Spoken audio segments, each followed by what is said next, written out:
Hola, espero estés bien. Te doy la bienvenida nuevamente a mi clase. Soy la profesora Ferrero de la Cátedra de Parasitología y Micología Médicas de la Facultad de Ciencias Médicas de la Universidad Nacional de Córdoba. En esta oportunidad nos convoca el tema zoonosis parasitarias. Te voy a contar sobre triquinosis y sobre hidatidosis. Primero, un concepto general sobre la zoonosis. Son enfermedades infectocontagiosas habituales de los animales y que accidentalmente pueden transmitirse a los seres humanos. Las autoridades sanitarias de nuestro país, el Ministerio de Salud, las define de esta forma. Las zoonosis constituyen un grupo de enfermedades de los animales que son transmitidas al ser humano por contagio directo con el animal enfermo a través de algún fluido corporal como orina o saliva o mediante la presencia de algún intermediario como puede ser mosquitos u otros insectos. También puede ser contraídas por consumo de alimentos de origen animal que no cuentan con los controles sanitarios correspondientes o por consumo de frutas y verduras crudas mal lavadas. Esto es el concepto de todas las zoonosis. Ya vamos a ver dentro de todos estos conceptos y las formas de transmisión cuál de todos ellos encaja para las zoonosis de las que vamos a hablar ahora. Vamos a empezar con hidatidosis. ¿Qué es la hidatidosis? Es una enfermedad zoonótica producida por un parásito platelminto que se encuentra en el intestino de los perros y que puede ser transmitido al ser humano a través de su materia fecal. ¿Y cuál es su agente etiológico? Es el Echinococcus granulosus. Este parásito es un helminto, platelminto, cestode, ciclofilideo. Es decir, es un gusano de cuerpo achatado, segmentado y con ventosas en su cabeza. Nosotros ya estuvimos viendo en clases previas otros cestodes. Ahora retomamos ese concepto. Existen distintas variedades genéticas de este parásito del Echinococcus granulosus. De hecho, en la Argentina se han caracterizado 9 cepas de este parásito, los genotipos de G1 a G9, que están representados o que se aislaron de distintos animales. Por ejemplo, el genotipo G1 de la oveja común, el G5 de la vaca o el G7 del cerdo. ¿Cómo evoluciona este parásito? Si es un cestode, si te acordás, ya te conté en clases previas cómo evolucionan los cestodes. Los estadios evolutivos son el huevo, que como todos los cestodes tiene un embrión hexacanto, ahí representado por los 6 ganchitos, y tiene una larva, y acá viene la excepción. Este es un cestode, pero su larva no es de tipo cisticercoides o cisticercus, como la mayoría de los cestodes que ya vimos en clases previas. Esta larva, la del Echinococcus, se llama hidátide y es una larva muy particular. Es una vesícula acuosa policefálica. Es una larva de tipo vesicular que contiene líquido y es policefálica porque es una larva con muchas cabezas, que luego se transformará en un parásito adulto que es un gusano teniado, un cestode teniado, cuya morfología de ese parásito adulto es la siguiente. Es un teniado, entonces tiene escólex, cuello y estróbila. En el escólex también tiene la corona de gancho y las ventosas. Del cuello nace la estróbila formada solo por 3 segmentos o proglótides. La última proglótide es la que contiene los huevos, que puede tener más de 100 hasta 500 huevos, y de ahí los elimina. Es una tenia muy chiquita, de 3 a 5 milímetros, que habita el intestino del perro. Este es la larva hidátide del Echinococcus granulosus. Este es un esquema que yo te contaba que es una larva muy particular. En realidad, esto que te muestro acá es lo que se conoce como quiste hidatídico. ¿Pero qué es el quiste hidatídico? Es la larva del parásito, es decir, la hidátide, más la respuesta del hospedador que tiene por fin encerrar esa larva. Esa respuesta del hospedador está representada por la capa externa del quiste hidatídico, que es la capa o membrana adventicia. ¿Sí? El parénquima del órgano afectado, que ya veremos cuáles son esos órganos, genera esa capa adventicia para encerrar a la larva. Es la capa periquística formada por células gigantes, fibroblastos eosinófilos. Por dentro y siguiendo a esa capa adventicia está la capa laminar o cuticular, que es una capa formada por el mismo parásito. Esta capa pertenece a la hidátide, forma parte de la hidátide y es una capa blanca, friable, como si fueran láminas superpuestas parecidas a la quitina, y es semipermeable. Es decir, pueden pasar nutrientes que le sirven para nutrir precisamente a la larva, pero es impermeable, por ejemplo, a los gérmenes. Y más internamente la capa germinativa o prolígera, que es amarillo de aspecto granuloso, como una masa plasmoidal multinucleada, y de esta membrana prolígera, a través de un pedúnculo que se forma, van creciendo lo que se llaman vesículas prolígeras. Y dentro de esas vesículas prolígeras crecen los protoescoles o escólices, que son las cabezas de las futuras teñas. Cuando esa vesícula prolígera se escinde de la membrana, se rompe el pedúnculo y queda libre dentro del quiste, forman vesículas o quistes hijos, ¿sí? Donde tienen las dos membranas. A este quiste hijo, la única membrana que le falta es la adventicia, pero también tiene su membrana germinativa de la que nacen nuevas vesículas y por fuera la laminar. Por eso se le llama quiste hijo. Además de estas membranas y estas vesículas, adentro existe el líquido hidatídico, que tiene mucha importancia y ya vamos a ver cuál es su composición. Si hiciéramos un corte del quiste hidatídico, veríamos algo así. Acá se ven las tres membranas, la interna, la germinativa, la media, la cuticular, y la externa, la adventicia, que es la reacción inflamatoria del hospedador. Estas tres membranas representan el continente del quiste hidatídico, mientras que todo lo que está dentro, por dentro de esa membrana, incluido el líquido, representa el contenido del quiste hidatídico. Ese líquido hidatídico es límpido y transparente y tiene una importancia relevante, inclusive hasta para el diagnóstico. Tiene componentes que son muy antigénicos. Que sea muy antigénico implica que una pequeña cantidad de este líquido es capaz de inducir una marcada respuesta inmune. Entonces el diagnóstico serológico se puede hacer porque este líquido es antigénico e induce una respuesta inmune capaz de ser detectada por los métodos serológicos. ¿Y qué composición tiene este líquido hidatídico? Tiene sustancias solubles que le dan una densidad de 1007 a 1005, tiene proteínas, albúmina, glucosa y cloruro de sodio. Esas proteínas son las antigénicas. Y a la vez tienen sustancias formes que conforman lo que se llama la arenilla hidatídica.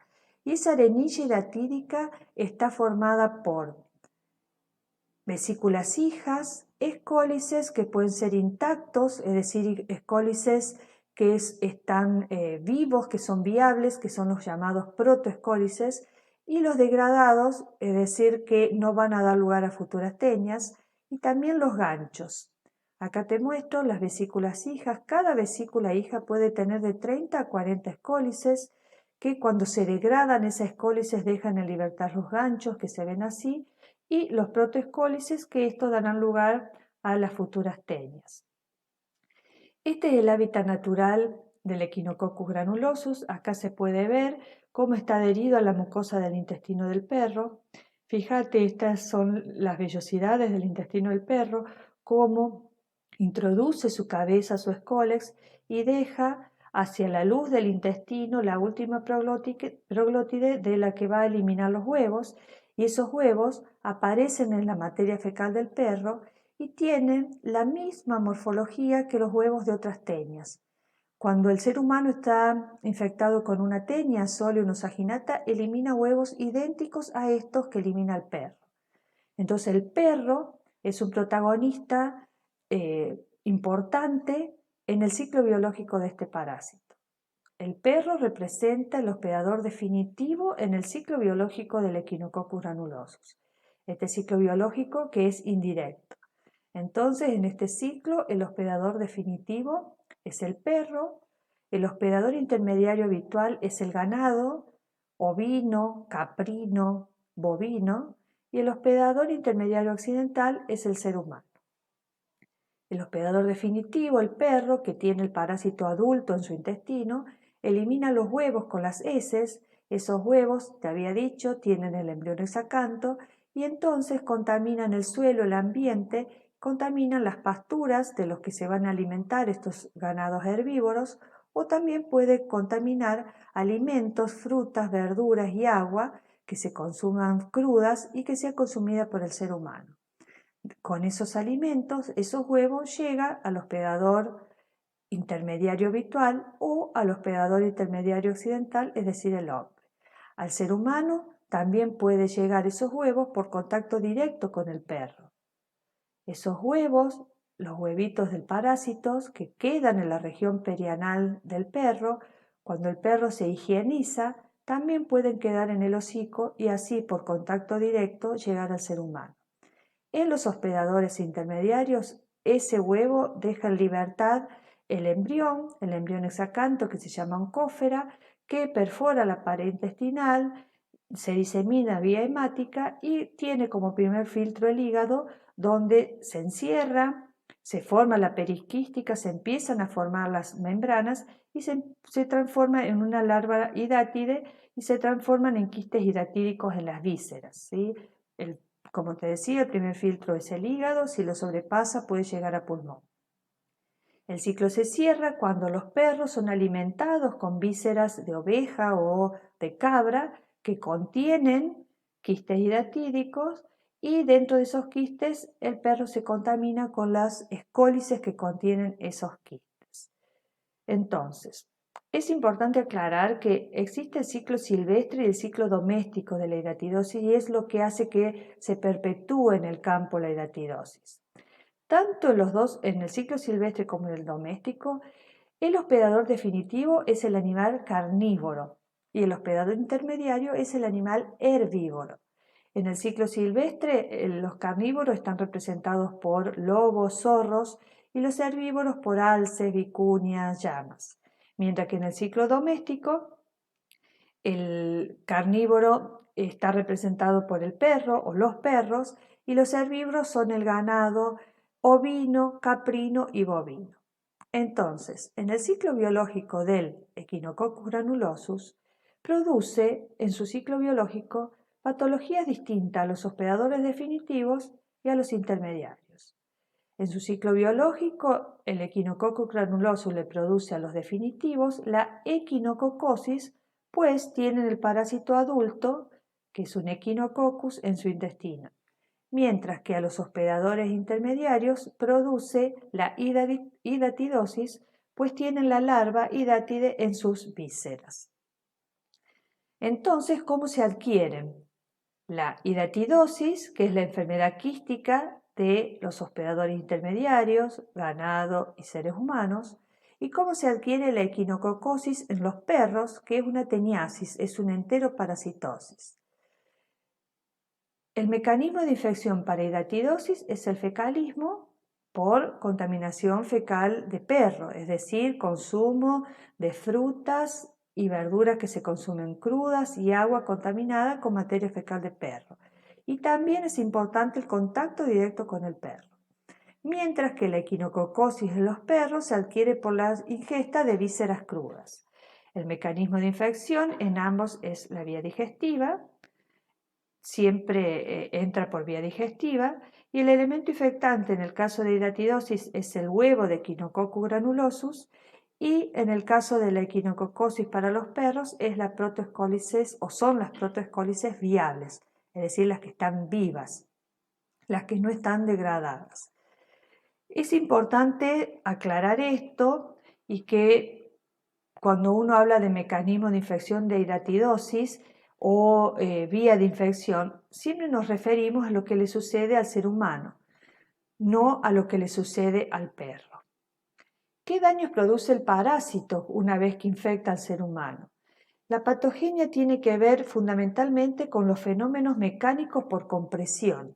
El quiste va creciendo, se dice que crece de 1 a 50 milímetros por año, y en ese crecimiento va comprimiendo el órgano que está afectado, comprimiendo vasos y pudiendo producir infartos y necrosis de los órganos afectados. La patogenia también tiene que ver con las complicaciones que puede tener ese quiste, de las que ya te voy a contar, y también es muy importante las reacciones inmunológicas, que son de tipo de hipersensibilidad tipo 1. Esa patogenia tendrá la traducción clínica, la sintomatología, y esta sintomatología depende del órgano que esté afectado. Por lo tanto, la hidatidosis puede presentarse como un síndrome tumoral, por los fenómenos de compresión, un síndrome doloroso también asociado al síndrome tumoral, y un síndrome de hipersensibilidad asociada a la hipersensibilidad tipo 1. ¿Cuáles son esas complicaciones que puede tener el quiste? Puede ser una infección bacteriana, que en general son los quistes que se abren, que tienen comunicación con el exterior, y esa sobreinfección bacteriana mata a la larva y esa larva termina calcificada, y esa calcificación también ocupa espacio, también comprime y también puede producir clínica. Y una de las complicaciones es la ruptura del quiste. Cuando los quistes se rompen en forma espontánea o secundaria a un traumatismo o cirugía, pueden provocar la siembra y formación de nuevos quistes. A esto se lo llama hidatidosis secundaria, pero también pueden infectarse o provocar reacciones anafilácticas, produciendo lo que se llama el shock anafiláctico. Entonces son dos situaciones distintas. No es sinónimo shock anafiláctico de hidatidosis secundaria. Depende de la cantidad de siembra o de derrame de líquido y de la susceptibilidad alérgica del hospedador, se hará un shock anafiláctico o una hidatidosis secundaria. Entonces la hidatidosis secundaria es la siembra de esas escólices que salieron por la ruptura de ese quiste primario y formaron nuevos quistes. Y esto es algo muy particular. Este es uno de los pocos cestodes, o el único cestode, que una larva puede dar nuevas larvas. En general los parásitos evolucionan de larva a estadio adulto. Esta larva puede dar nuevas larvas en el mismo hospedador. Entonces, la diferencia entre hidatidosis primaria y secundaria: la primaria está localizada en vísceras, el quiste es generalmente único y se da por los mecanismos de infección tradicional por contacto con el perro. Mientras que la hidatidosis secundaria está localizada en cavidades, es múltiples quistes y se da en general por la rotura de un quiste primario, con la siembra de las protoescólices. ¿Cuáles son las localizaciones de los quistes hidatídicos? Como te decía, al expandirse pueden comprimir vasos sanguíneos, originando necrosis e infarto en el órgano afectado.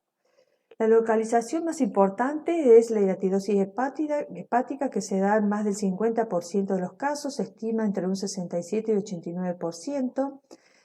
En esta localización puede producir erosión bronquial con comunicación hepatobronquial, abocamiento hacia el exterior, ruptura y expulsión del contenido hidatídico. Esto se denomina vómica hidatídica.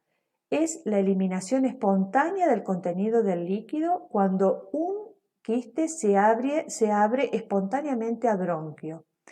Y cuando esto ocurre, existe el riesgo de shock anafiláctico porque hay una exposición a una gran cantidad de líquido hidatídico que te decía es muy antigénico.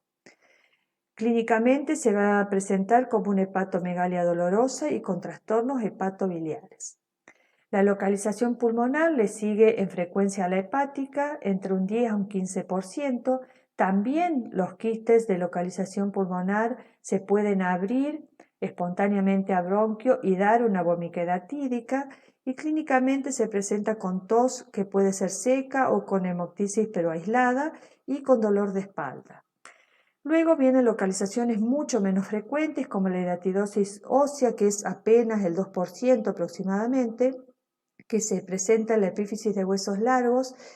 Por la naturaleza del tejido óseo, estos quistes no presentan la capa adventicia, no hay células inflamatorias que puedan formarle esa capa, por lo tanto el crecimiento es irregular de estos quistes, se forman como trabéculas en el tejido óseo, por lo que se presentan como fracturas espontáneas.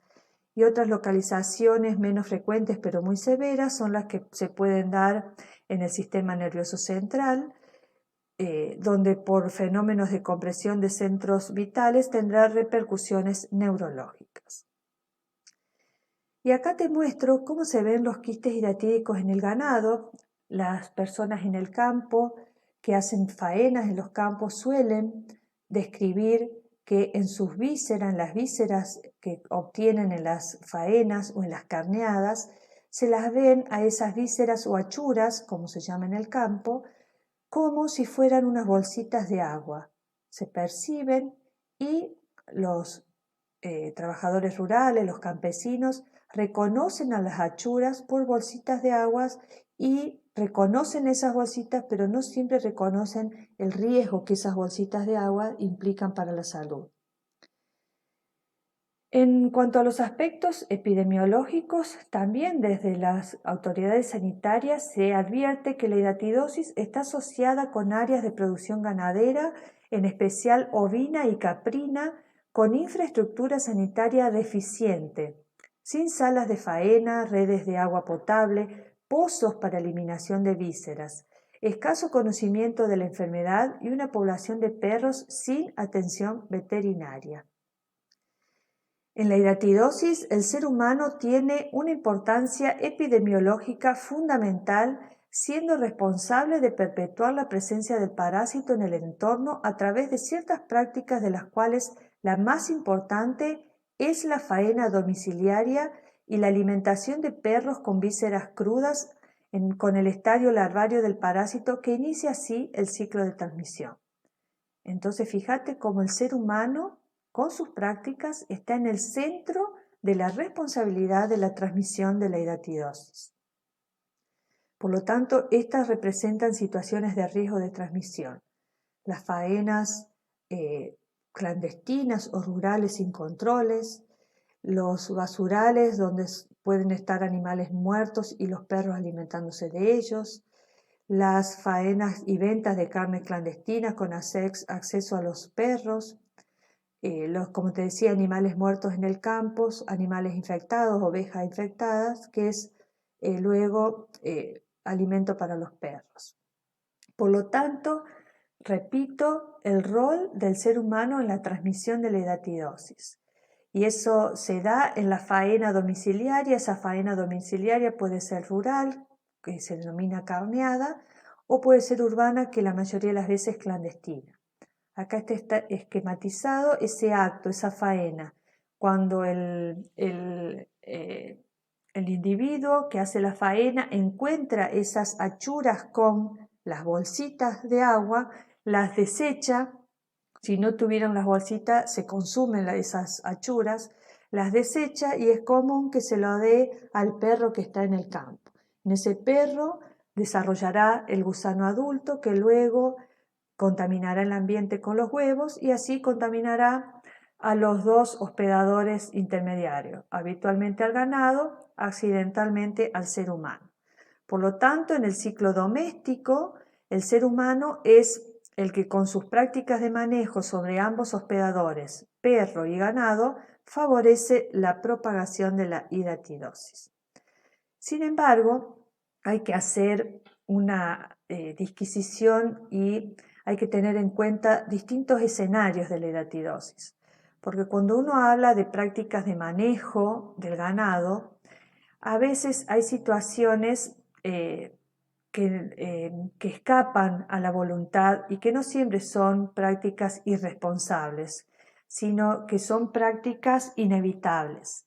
Por ejemplo, la producción caprina de subsistencias en comunidades campesinas rurales de la Argentina, donde pequeños productores viven de la producción de cabras, comercializan productos derivados de la leche de cabra, los cueros de la cabra y consumen ellos mismos la carne de la cabra o venden los animales. Cuando en esas cabras encuentran las achuras con bolsitas, se las dan de comer a los perros. La alimentación de los perros rurales es muy difícil. Es difícil pedirle al campesino rural que alimente a sus perros con alimento balanceado, por ejemplo. Entonces, en este contexto, la hidatidosis es un problema de salud pública a nivel humano, fundamentalmente. En cambio, en este contexto, la producción ovina en establecimientos ganaderos de la Patagonia, la hidatidosis es un problema veterinario e implica disminución o implica un impacto en la producción ganadera. Tiene impacto en las ganancias de la producción ganadera más que en la población humana. Entonces son dos escenarios bien diferenciados de la hidatidosis. Existen en la Argentina distintos focos endémicos de hidatidosis, el foco mesopotámico, el foco de la pampa húmeda, el foco mediterráneo, el foco de la alta montaña, el foco cuyano y el gran foco patagónico que está asociado precisamente a las producciones de ganado ovino. Te recuerdo que la hidatidosis es una enfermedad de notificación obligatoria en la República Argentina por la Ley Nacional 15465. Es decir, la hidatidosis humana es una enfermedad de notificación obligatoria al sistema de vigilancia sanitaria. Entonces, teniendo en cuenta todo lo que te vine contando, ¿cómo hacemos para prevenir la hidatidosis humana? Actuando sobre los protagonistas, y hay distintas acciones sobre los distintos protagonistas, sobre el perro, sobre el ganado y sobre la población humana. ¿Qué acciones sobre el perro previenen la hidatidosis?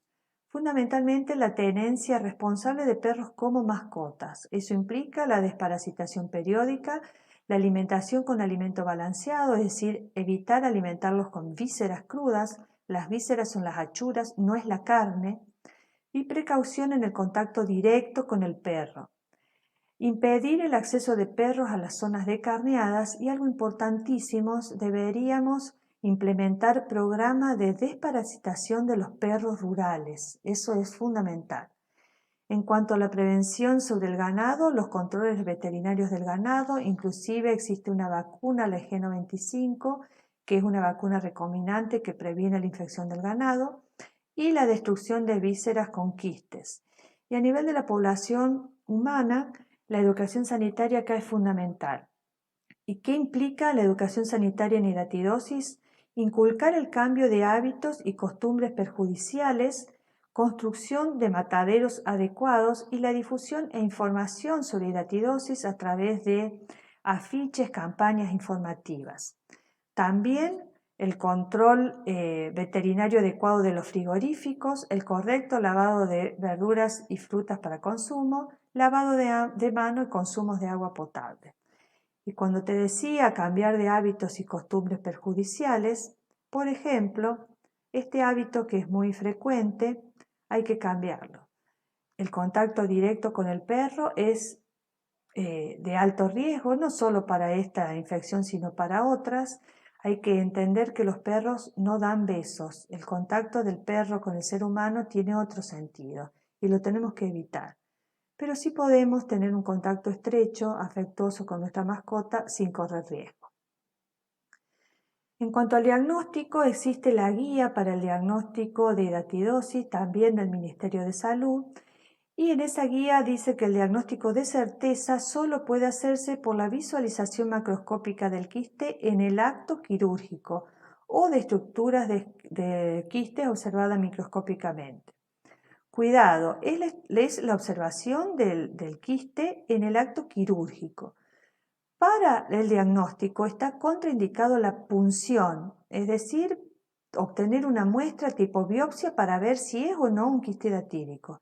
Eso está absolutamente contraindicado porque en ese acto se podría generar la ruptura del quiste, la liberación masiva del líquido y la consecuente producción a lo mejor de una hidratidosis secundaria o algo peor, que se desencadene un shock anafiláctico que termine con la muerte. ¿Sí? El shock anafiláctico provoca asfixia por edema de glotis y puede llevar a la muerte.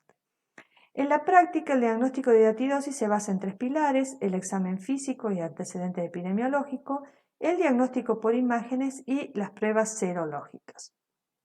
Entonces, se considera caso confirmado todo caso sospechoso con la confirmación diagnóstica por imágenes, que puede ser ecografía, radiografía, tomografía, y o el diagnóstico serológico, que puede ser ELISA, Western Blot, hemaglutinación, o por visualización directa por microscopía de protoescólices o ganchos del cestodes, restos de membrana o estudios histopatológicos de la pieza extraída por cirugía.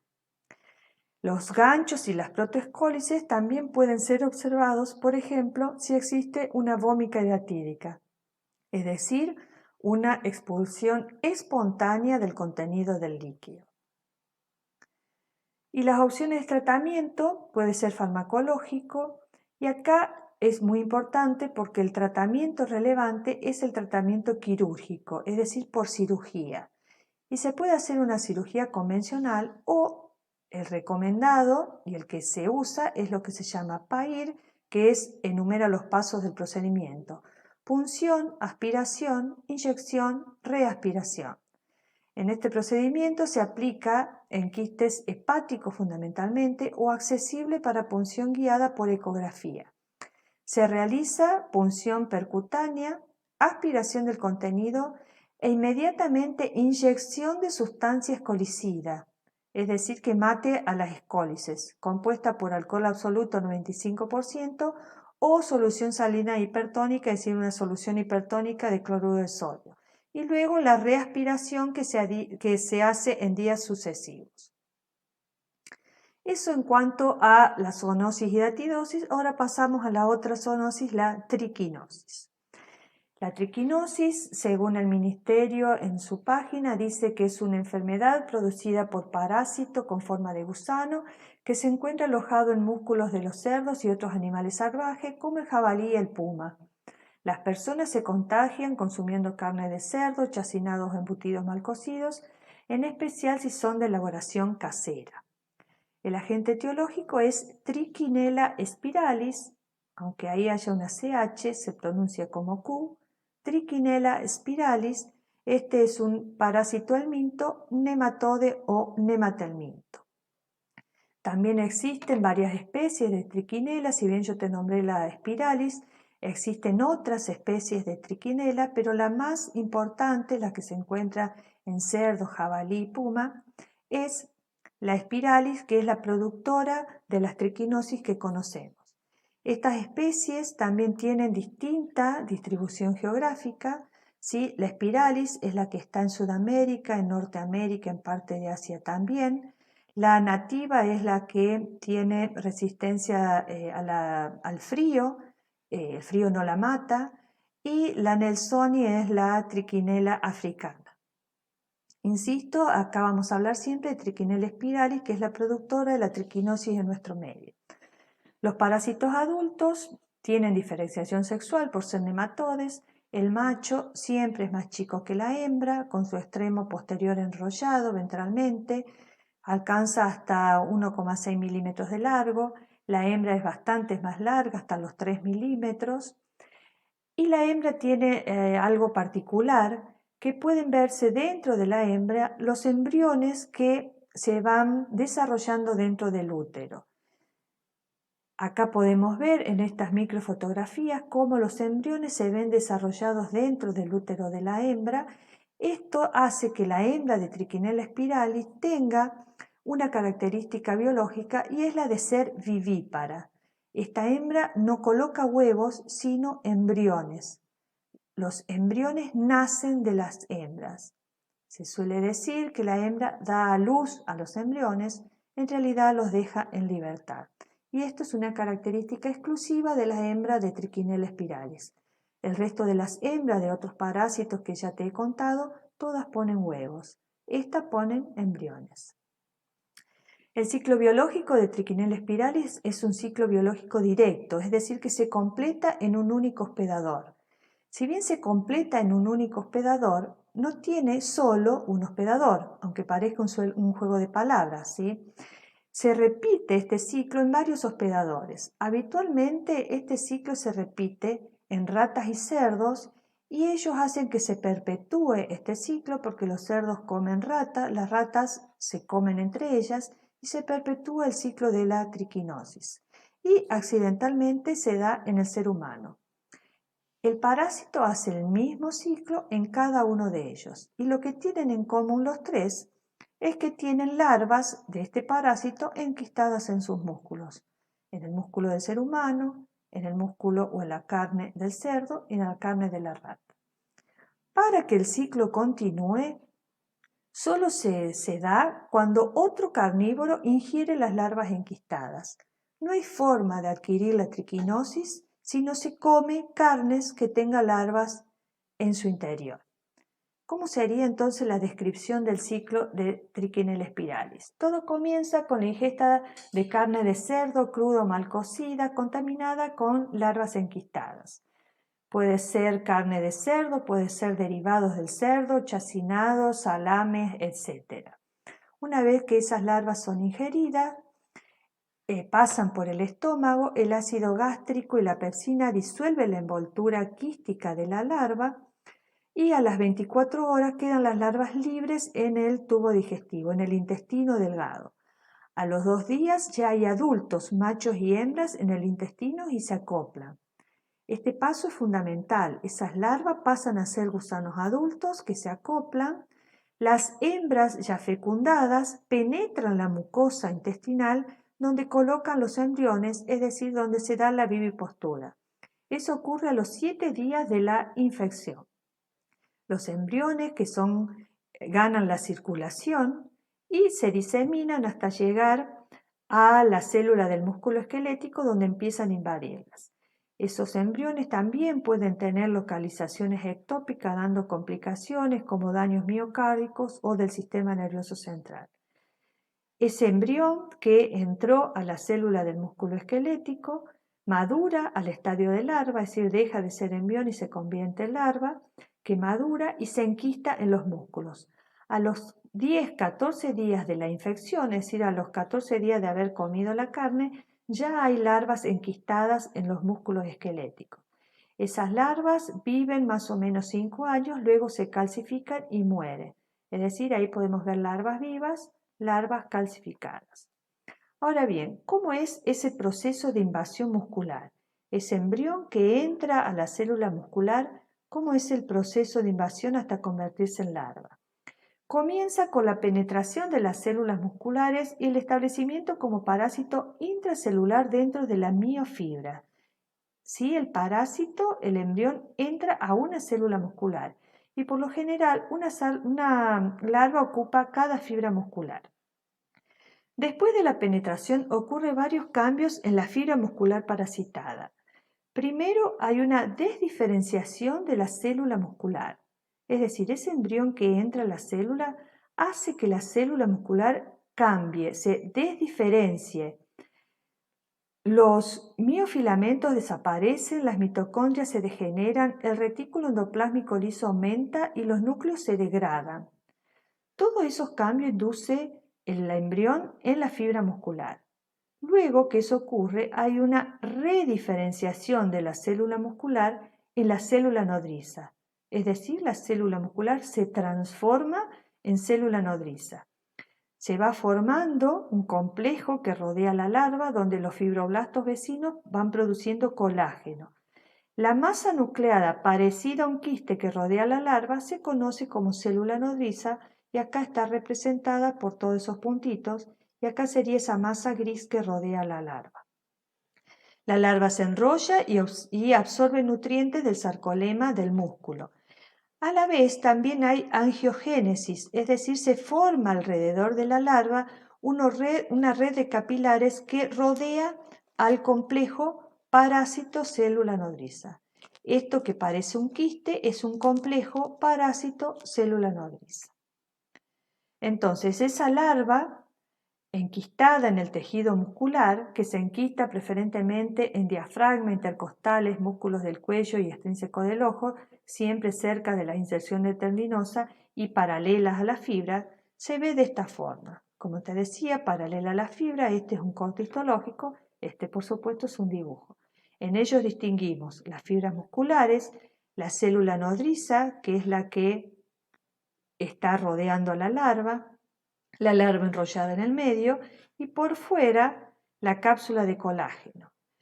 Ese encapsulamiento se forma una cápsula elipsoidal doble que es de origen del huésped, formada por macrófagos, eosinófilos y por fuera una red fibrosa que limita el parásito. Esa formación de la cápsula de colágeno se completa aproximadamente en 3 meses.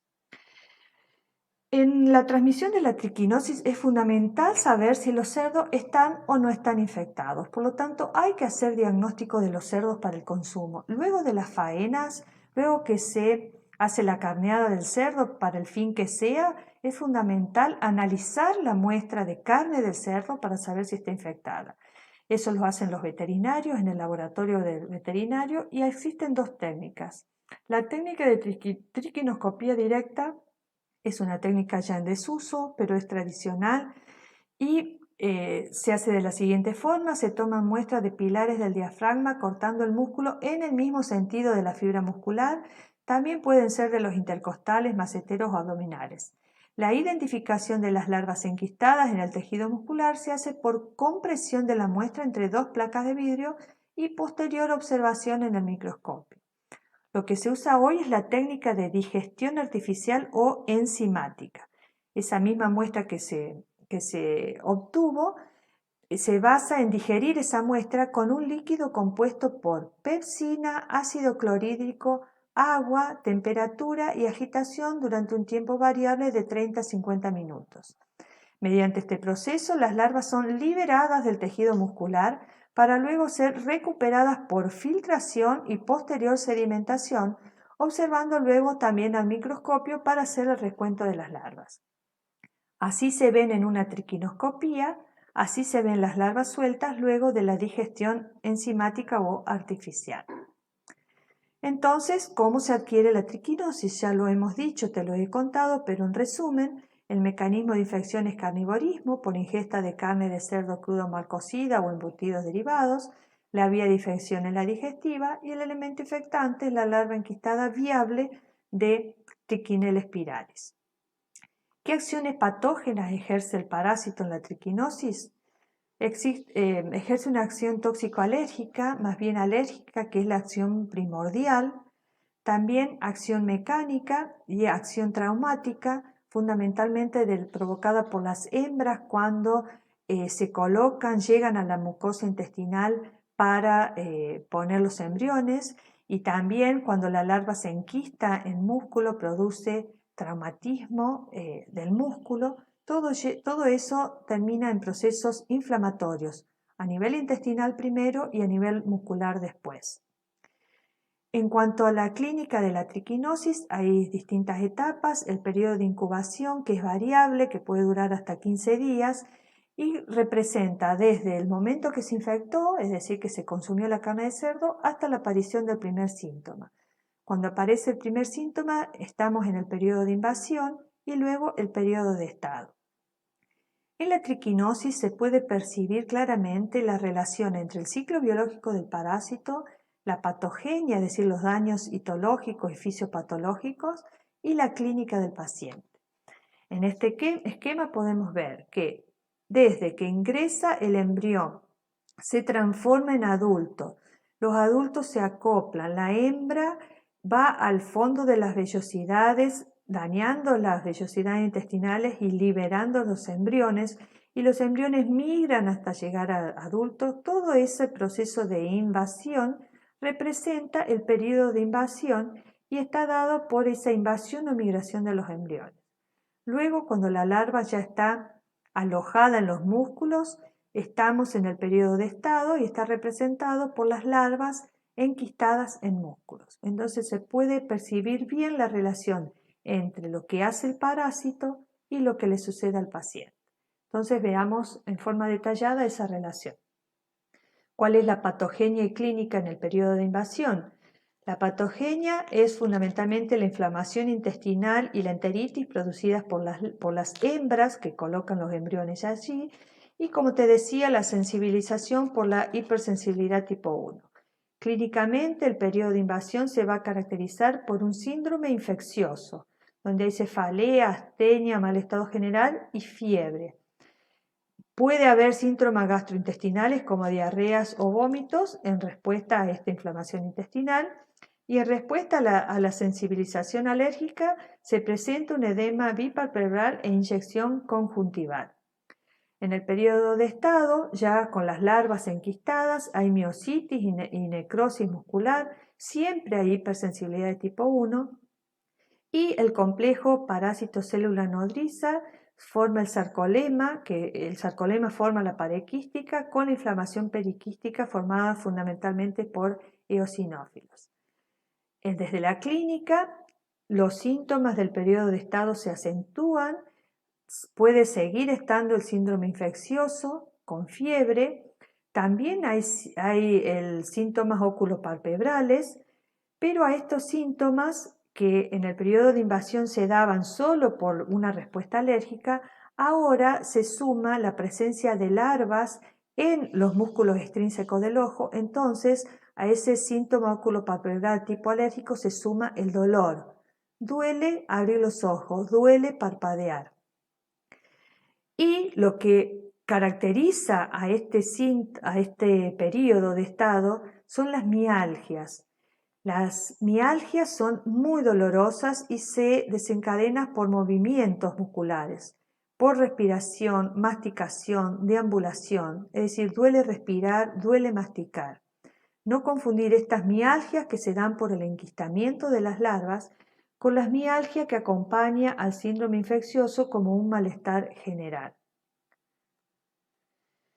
Entonces, acá te presento la frecuencia con que se presentan los síntomas en la triquinosis. En este gráfico podrás ver que hay síntomas desencadenados por la hipersensibilidad alérgica como la eosinofilia o el exantema, es decir, manifestaciones cutáneas que tienen poca frecuencia, no así la eosinofilia con alta frecuencia. La inyección conjuntival y el edema bipalpebral también tienen que ver con la respuesta de tipo alérgica. Las mialgias, cefalea y fiebre forman parte del síndrome infeccioso y las mialgias por también el enquistamiento de las larvas y los vómitos y diarreas por las alteraciones entéricas que producen las hembras cuando ponen los embriones. Verás cómo los síntomas intestinales tienen baja frecuencia porque son frecuentes solo en el periodo de invasión, con distintos grados de presentación. Fíjate cómo el edema bipalpebral no se da en todos los pacientes. Cerca del 85% de los pacientes se da. Sin embargo, hay 3 marcadores clínicos que se da en todos los pacientes, que tienen una frecuencia de presentación de 100%. Todos los pacientes presentan eosinofilia, mialgias y fiebre. Por eso, estos 3 parámetros clínicos, representan lo que se llama la tríada clínica de la triquinosis: fiebre, eosinofilia y mialgias. Acá te muestro algunos cuadros: el edema bipalpebral, doloroso, con inyección conjuntival, mucha inflamación y edema. Acá se puede ver la inyección conjuntival del ángulo externo característico. Puede presentarse un cuadro que es el trismus, ¿sí? Que es la contracción involuntaria de los músculos maceteros, los encargados de la masticación, con la reducción de la apertura mandibular. Y luego las mialgias asociadas a los movimientos, como te decía, duele tragar, duele respirar y duele moverse.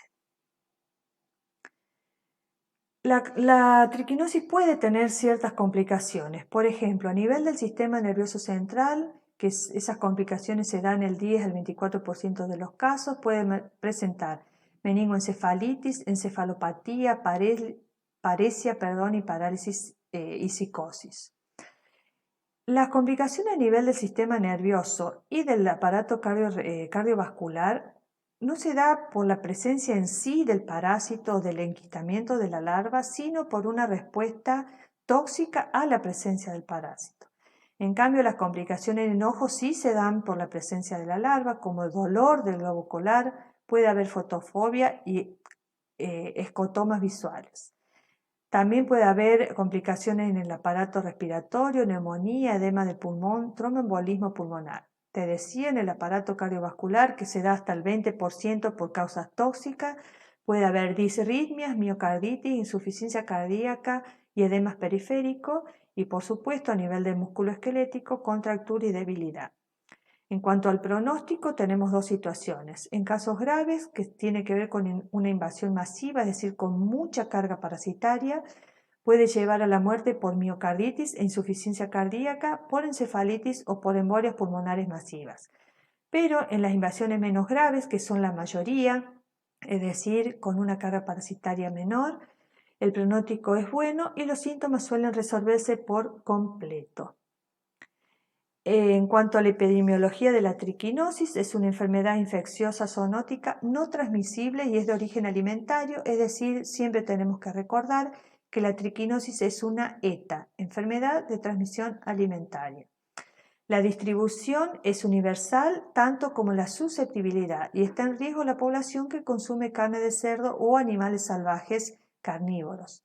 Además del consumo de carne de cerdo, también existen antecedentes de enfermedades en nuestro país por consumo de carne de jabalí y puma. La enfermedad humana habitualmente se presenta en forma de brotes localizados, familiares o comunitarios, o como casos diseminados debido a la comercialización de uno o más productos infectados. El impacto de la enfermedad es variable. Y recordar que la triquinosis también es una enfermedad de notificación obligatoria al sistema de vigilancia. Por lo tanto, en la transmisión de la triquinosis, el protagonista siempre es el cerdo alimentado en lugares inadecuados como en basurales donde puede encontrar rata. Desde ese cerdo se pueden producir derivados y esos productos se pueden comercializar en carnicerías sin los controles adecuados o hacer chacinados y productos caseros sin ningún tipo de control bromatológico ni veterinario. Luego se comparten esos productos en una reunión de amigos, familiar, y lo que se produce luego es un brote.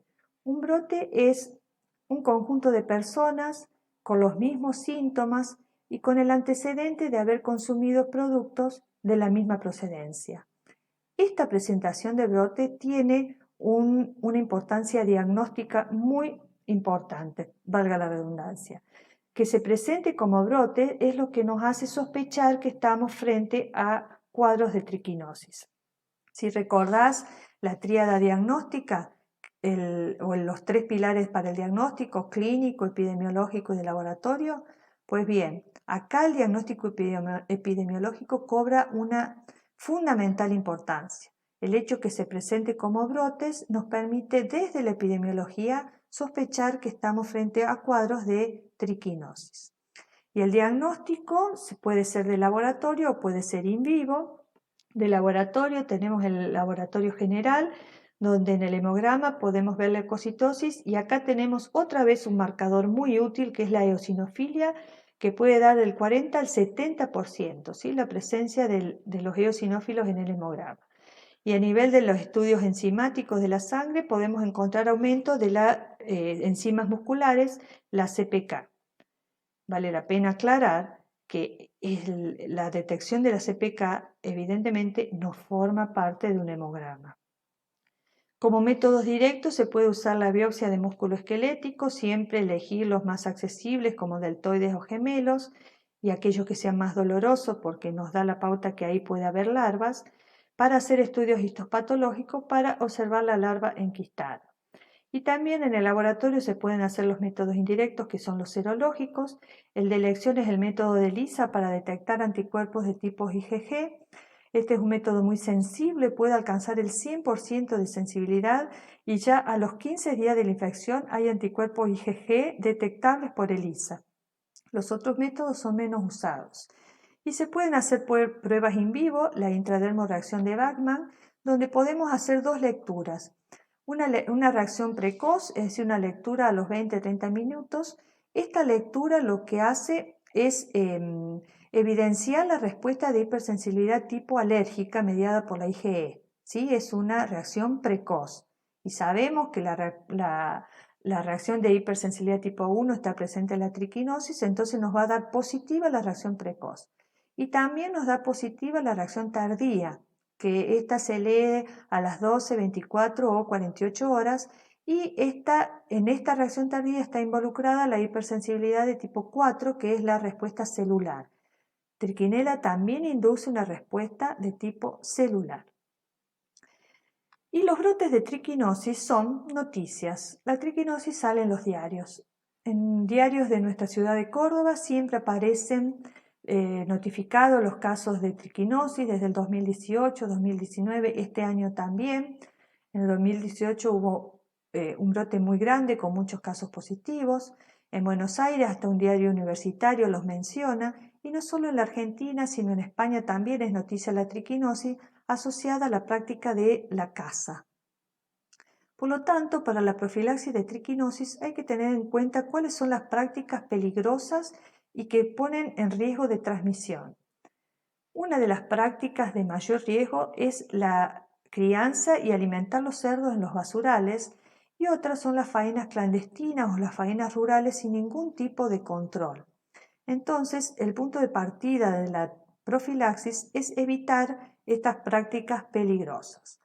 En concreto, ¿cuáles serían las medidas preventivas? Las medidas están enfocadas a los dos grandes actores. Por un lado, medidas para los criadores de cerdo, y por otro lado, medidas para los consumidores. Para los criadores, criar los cerdos en instalaciones adecuadas, sin presencia de roedores, controlar también la alimentación del cerdo, evitar que se acerquen precisamente los roedores. En el criadero, eliminar los cadáveres de cerdo y cadáveres de cualquier otro animal para que las ratas no los consuman y para que los cerdos no consuman a esos cadáveres. Tanto en mataderos como en las faenas caseras que se hacen para consumo propio, se debe verificar por digestión artificial que la carne no esté infectada. Luego de la faena se debe tomar una muestra de carne, llevarla al veterinario para que le haga la digestión artificial y certifique que no esté infectada. Y tener en cuenta que las salas son el secado y el ahumado, todas técnicas que se producen o que se utilizan en la producción de los derivados, chacinados o embutidos. Todas esas técnicas no matan la larva.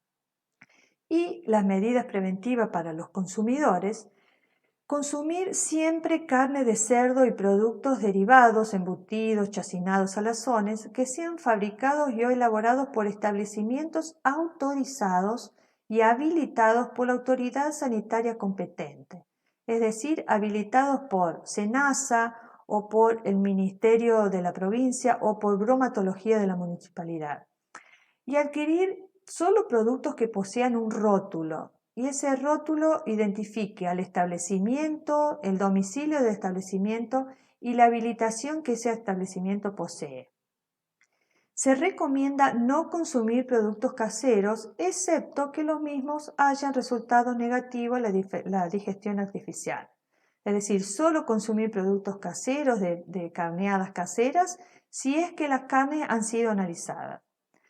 Si se consume carne fresca de cerdo, puma o jabalí, cocinarla completamente hasta que desaparezcan los jugos rosados, es decir, que se alcance una temperatura interna de 71 grados centígrados. Y para los productos de caza, es decir, los cazadores que consumen los productos de sus piezas, esas carnes deben también someterse a una inspección veterinaria post-mortem. En concreto y en resumen, ¿cuáles son las prácticas correctas para prevenir la triquinosis? La crianza segura de cerdo, la faena segura, la producción segura de los derivados de esa carne y el consumo seguro, carnes bien cocidas y chacinados o embutidos de procedencia segura. Para terminar, una reflexión: las enfermedades zoonóticas no conocen fronteras, posición social, económica, raza, religión ni grado cultural. Son patologías muy complejas que pueden llegar a producir discapacidad o muerte en quienes la padecen.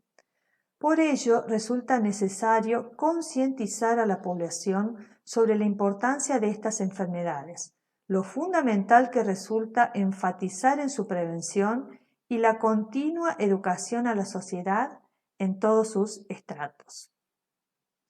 Esto ha sido todo. Siempre te agradezco que me acompañes en mis clases y será hasta otra oportunidad.